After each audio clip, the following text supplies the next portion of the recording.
right, let's start these pizza bread bites off. What you want to do is take a baguette and start cutting slices off about somewhere between a half and 3/4 of an inch thick. And then you want to preheat the oven to about 400 degrees or so.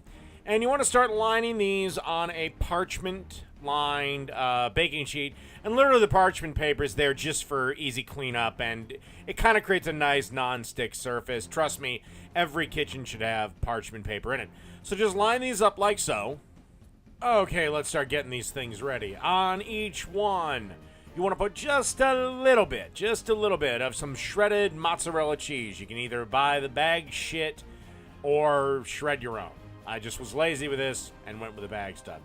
Then, on top of the cheese, just a little dollop, a couple of droplets of some pizza sauce. The reason you don't want to put it on the bread is that, quite frankly, it'll just soak in the bread and make it kind of crappy. So put it on top of the cheese so it doesn't soak in the bread. Then, you want to put a single pepperoni. Remember, these are just little bite-sized snacks, perfect for a football game or any sort of a gathering. And then pop these into the 400-degree preheated oven for about 10 minutes. And through the miracle of cooking show editing, these babies are done. Look at them.